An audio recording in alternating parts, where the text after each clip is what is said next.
Hey folks, welcome to another Passion for Sound audio review. Normally I like to start reviews by working through the design of the product, some of the accessories, the compatibility, things like that. But I think today it's probably important that I start off by talking about the sound quality of the Drop JVC HA-FDX1s. And the reason I want to start talking about the sound quality is because some of you might be here looking for a reinforcement of your purchase decision of these. And I want to let you know that this is not going to be a glowing review of these earphones. For those of you that are here for positive reinforcement, probably switch off the video now. If you're happy to hear both the pros and the cons of the earphones, obviously please watch on. For those of you looking for information more about whether or not you should purchase an earphone like this, then I'll be doing my normal approach of sharing my opinions, my views in the context of my taste in music. It's not to say these are an outright bad earphone, it's more to say that there is going to be a very specific audience that enjoy these, and then there are going to be other people like me that really don't find them that appealing. Before I get into talking about the earphones themselves though, I just want to once again remind people that the giveaways are still going on. The Ibasso DCO1 and DCO2 giveaway will be drawn any day now, so I'm looking at doing that one on Monday the 2nd of March. I'll announce it in the next video after that, as well as notifying the winners through the comments in the videos that they've commented on. But for now, let's kick off the next giveaway, which is for the recently reviewed SMSL SP200 amplifier.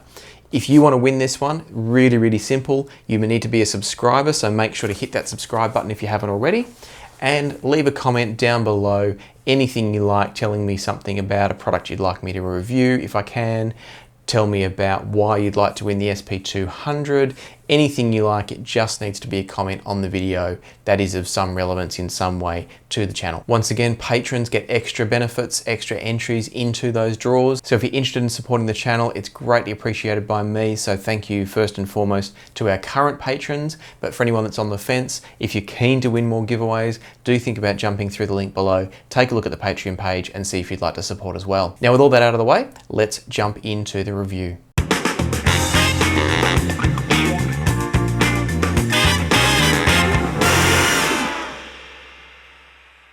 I've already given away that the JVCs are very much an acquired taste in my mind, or maybe rather than saying an acquired taste, they've got a very specific sound that some people are going to like and others aren't.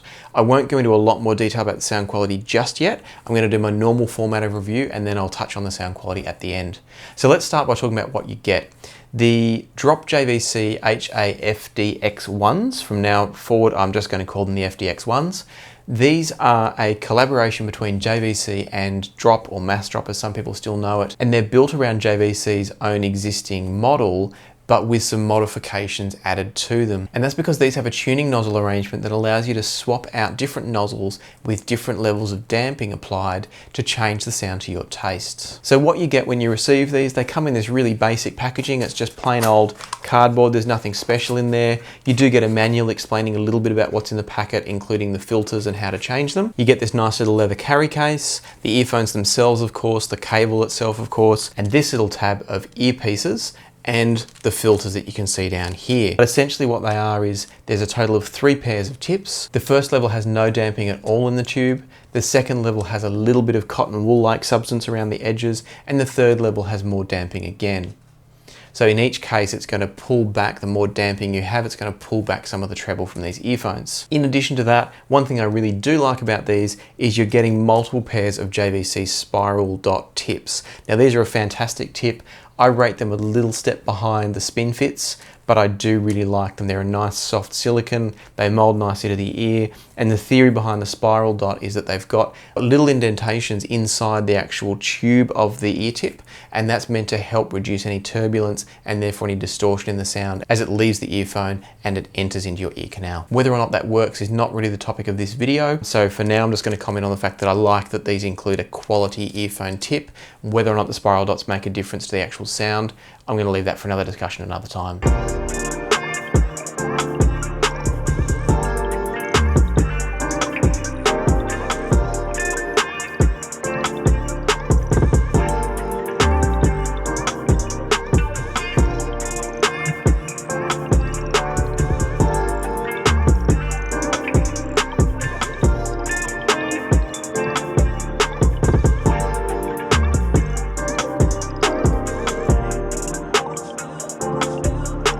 Now looking at the earphones themselves, they're a fairly hefty design. Each of the earphones itself is solid and weighty in the hand. They're an all metal design. They use an MMCX connector, which I'm a big fan of.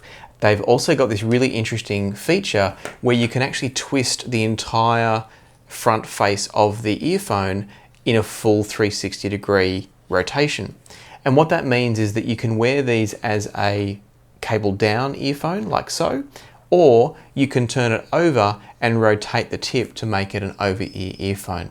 So from that point of view, I really love the innovation that's gone into this and the way the driver is maintained inside this back housing, and then the sound tube itself is what rotates around the driver. So obviously there's no risk of it causing any damage.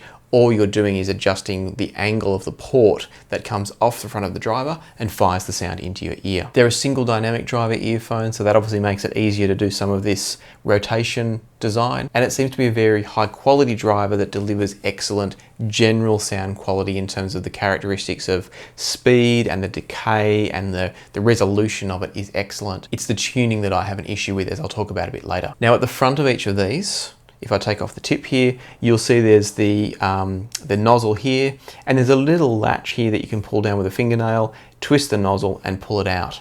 And so inside then is the exposed driver. Well, not completely exposed. There is a little cover over it to protect it from anything, but it's somewhat exposed until you put the tuning tube back on, and that just latches in there. So it's very secure. If you put it in the right way, it's very secure. It's not going to fall out. There's also wax guard mesh over the front, so you're not going to get wax falling into there. Probably for me, the one thing I would suggest is that people be aware that they shouldn't store the earphones with the tube out, because there is not really any protection of dust, little bits of hair, whatever it might be, getting into the driver, and that could cause some really slight rattles and annoying little sound artifacts that you don't want in there. So do make sure if you do have a pair of these, or you're buying a pair of these, that you keep it stored with the tube in place. Cable quality with these is quite good as well. It's a solid cable, it doesn't tangle readily, it's got a nice quality solidly built plug on the end. It's just a standard 3.5mm. There's no inline remote or anything like that. It's just a pure audio IEM with no microphone, no phone controls, just the sound. I haven't mentioned the price to this point. It's probably important to mention that at this stage. What we're looking at here is a $250 US IEM. So it's not a super expensive model, but at the same time, it's not cheap. It's not one that you'd buy on a whim just to see how it sounds. It's one that you'd want to buy if you knew what you were getting, because it's probably going to be, if you're spending around $250, that's probably roughly your budget in most cases. So you really want to think about buying these carefully. I would almost say you should listen to them before buying. And this is probably a nice segue. Let's start talking about the audio quality of these. As a tunable earphone, there are obviously 3 different sound profiles available from the FDX1s. The trouble for me is that all 3 of them are not good. All 3 of them are too bright, not enough bass, not enough body to the sound. The stock undamped tube that comes with these, for me, is almost unlistenable, in the sense that it's not painful, it's not nasty, it's just so unenjoyable. I would never choose to actually listen to that on a regular basis. The middle of the road tuning tube, the green one, is definitely better. It's slightly tamed in terms of the treble. It is good in terms of separation and clarity, and I'll talk a bit more about that in a minute. But it's still lacking any soul. It's still lacking anything that makes me really want to engage with the music and thoroughly enjoy the music in the way that many other earphones can. I've recently reviewed some of the AudioFly models that sit in this same kind of ballpark. I would choose those every single time before I would choose these, even though those have their very specific tuning of their own and aren't perfect in all situations. For me, what they do, and certainly other earphones like the Shure SE215s is another example, the Simgot EN700 Pros that I'm a big fan of, a number of these other earphones, whilst not perfect, they have a soul, they have a level of emotion they bring to the music that these JVCs for me just don't really do. If you then move to the next filter, which is the blue filter, we've upped the level of damping once again, it's tamed the treble even further, and so in theory that should start to allow the bass to come through more. And look, to a degree it does, but the problem for me then is that there's just something off with the balance of the sound. In the damping process, there's something lost in the presence area of that lower treble upper mids, and it leads to a little bit of a lifeless and uninspiring, unengaging treble and mid-range presentation. So for me, the green middle of the road filter is the best sounding, but all of them are actually lacking key emotional engagement, and I just find it leaving me pretty cold with these. And I should say, I bought these with my own money. I really wanted to love them because they're unique. I think the design of the rotation is fantastic, but there's just too many problems with them for me to really recommend them to anyone. Speaking of the rotation, I'm going to backtrack for a second. The weight of these is also an issue. I find them, without having any ear hooks in the cables and with this rotation approach, they're not solid and stable enough, for me at least with my ears, to get a really comfortable, solid fit to wear them up and over the ear. So that means that you are having to wear them downwards all the time, and for me that's not my preferred way of using earphones. I like the security and the stability of an over ear, because it means if I'm working, if I've got my head down, if I'm turning around, whatever I'm doing commuting, I'm more secure in the fact that those earphones are going to stay in place and I don't constantly have to readjust them and poke them back into my ear. I find these are just too heavy to do that effectively, and the downward approach, whilst it fits well and it stays secure if I'm still, does not feel at all confidence inspiring for me to get up, walk around, commute, etc. With that in mind, I also wouldn't choose to commute with these because I don't enjoy the sound enough. So let's delve again back into a bit more detail of the sound. What these do well, and this is coming back to some comments I made at the very beginning about the quality of the driver. Based on what I'm hearing, it's an excellent driver with really good characteristics of speed, detail retrieval, coherency. That's all fantastic. When you listen to something like a purely acoustic track using that middle of the range green filter, these sound quite magical for a moment or two, because they do things like guitar strums, guitar strings, certain vocals, they do really, really well. They create a great sense of energy. The front edge of the notes has got a really nice attack to it, but they don't get too sharp or too painful. It's just really beautifully rendered treble. The problem for me is that as you then go down the frequency range, if there are instruments within the mix that have a bit more body to them, that body's just lacking. One example I listened to when I was testing these out was some Chicago, the band Chicago.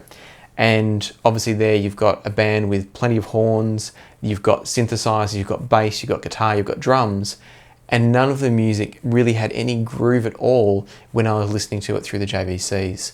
It was a bit soulless, it was a bit clinical, and it never engaged me with the music. That's just one example, but there are many, many more. I listened to blues, I listened to rock, I tried some electronic. Nothing on these really engaged me other than very specific classical or acoustic pieces where the frequency range didn't drop too low in the overall register. And so that's why I said at the beginning that for me, these are an earphone that are going to have a very unique place in the market and person that's going to be interested in them, and that is someone who is very much looking for a treble oriented earphone at the expense of the rest of the frequency range, and who is therefore probably going to be listening to very specific classical or acoustic music where these do shine. Now, if there are people out there that are watching this and thinking I'm completely off my tree and you maybe love these earphones, I apologize if you disagree. It is just my opinion, and I want to make it really clear that this is 100% my opinion. It's 100% based on my taste in music.